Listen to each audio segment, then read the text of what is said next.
What's up, guys? This is Kephas. Today, I'm going to show you the macro that I've created for balanced druids in The War Within. Now, this one took a little bit of work, and the main reason why is because balanced druids have a number of different playstyle combinations with the talent builds that you have, and particularly with the hero talent paths. And what I like to try to do is make macros that'll work for multiple options, and so that way you kind of have a little bit of freedom in terms of what you go with. Or sometimes I'll make maybe two macros, one for each hero talent tree.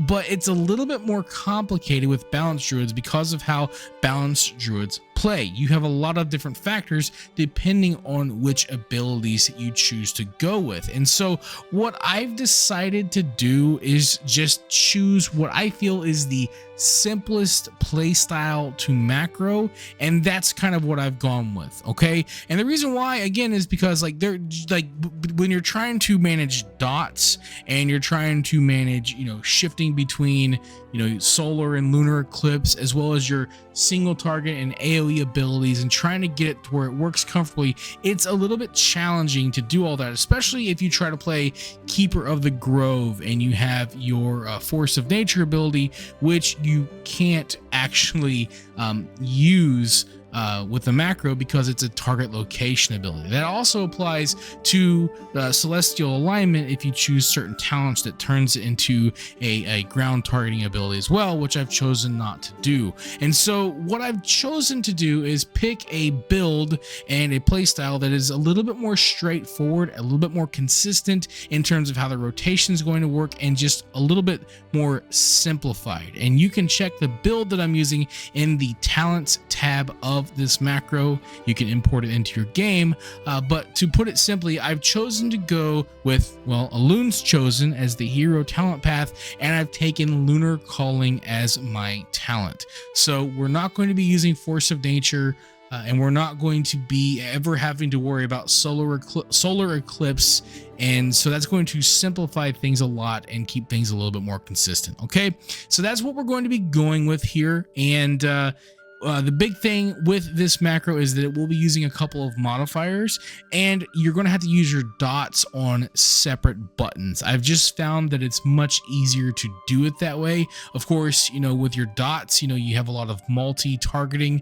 so it's not too hard to do, but it's just for me, it's a lot easier to just handle them separately. With all that being said, which was quite a lot, let's go ahead and jump into and look at what this macro can actually do. And the short answer is everything else. But the longer answer is, let's look at this first block.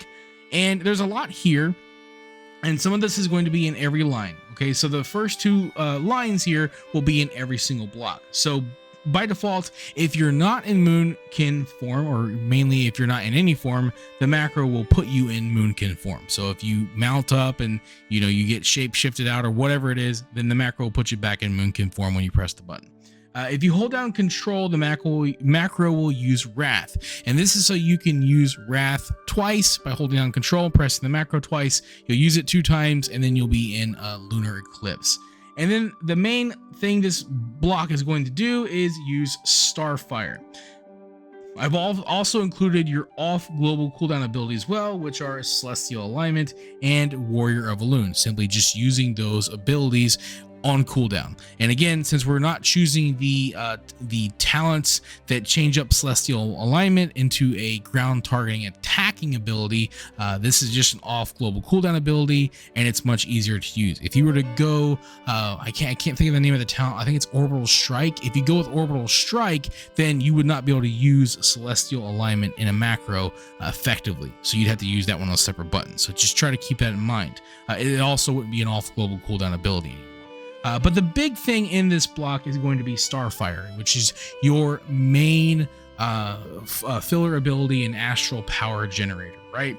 And so because it's a filler ability, it's one you're going to be using a lot. The big challenge is to have the macro use it enough so that it's getting used and the macro is not getting hung up, but not using it too much and then the macro is only using Starfire, and that's a challenge that I have with filler abilities. And so what I've chosen to do is put it in the first block and add a repeat block. I've checked repeat here and added in the number 4, which means that every 4th button press, the macro will try to use Starfire. Okay, and so what that means is you'll press the button once and then it'll do Starfire. Press it 3 times, it'll use other abilities, and then it'll try to use Starfire again.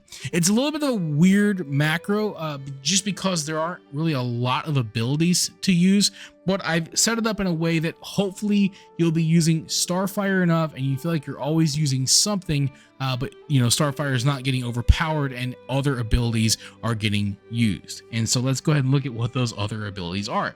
There's actually only 2, technically 3, and I've put them in this sequence here, this sequence loop with a repeat of 5. And that means that the macro will cycle through this sequence twice, going through these abilities 5 times, or I said twice, but I meant five times, sorry.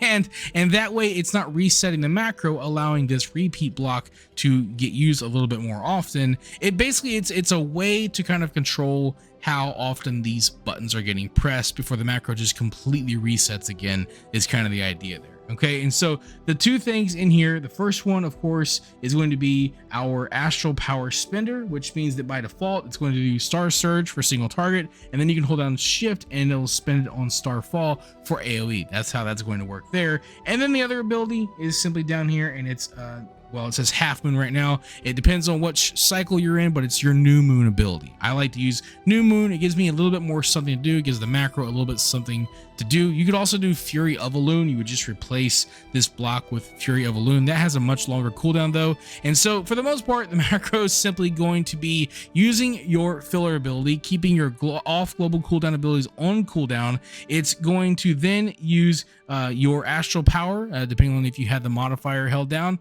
It'll use one or the other. And then of course, it'll keep your moons on cooldown as well. And so it pretty much covers everything. Remember to use your dots separately, and don't forget your modifiers. Hold down Control to use Wrath twice to get your Lunar Eclipse, and then hold down Shift for spending Astral power on your AoE ability. That's what the macro is going to do, and with a little bit of practice you kind of get used to it. It's certainly not like an all-in-one turn your brain off, you're good to go, you don't have to worry about anything type of macro. That's definitely something that's more difficult to do with this class, but it does simplify things a little bit. It does kind of reduce the amount of buttons that you have to press a little bit. I mean, you are having to use modifiers, and so it depends on how you think about modifiers, but either way it's there. And again, like if you don't like modifiers, you will have to use Shift for the AoE ability, but you could also put Wrath on a separate button just because it's not entirely required.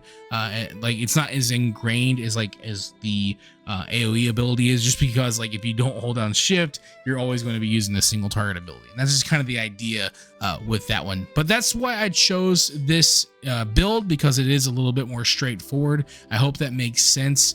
And yeah, so that's kind of the big thing. As far as any drawbacks, I mean, of course, like I said, just with the modifiers and everything, there may be times, you know, where, it may not, like, you might overcap Astral Power. That's always possible, just depending on what abilities get fired off, or what's ticking or whatever, that can happen at times. But I feel like the macro does a pretty decent job at using your Astral Power. It's getting a lot of chances to use it, and it also does a pretty good job at keeping your moons on cooldown. So that's also very important. The other thing is just the way it's going to be using your filler ability, trying not to overcast it. You can always mess around with a repeat block, change the number, and see if a better number works for you. A lot of it really depends on how fast you're pressing the button. I just kind of press it naturally, but that's pretty much what the macro is going to do. It simplifies things a little bit. I mean, like I said, it's a pretty, like, in terms of like the amount of abilities you have for this class, there aren't a lot. So it just really depends on how much help you want, but I feel like this is pretty decent, and it does simplify things a little bit. So I'd love to hear what you think about this macro in the comments below. But with all that being said, you guys, I will see you on the next one. Thank you for watching this video. If you enjoyed it, let me know by clicking that like button. And feel free to share it with your friends so they can enjoy it as well. And if you'd like to see more videos, you can subscribe to the channel and click on the bell icon to be notified as soon as new videos are posted. You can also follow me on Facebook, and if you'd like, you can support my work on Patreon. Links to all that stuff can be found in the description below. This is Kephas. Until next time.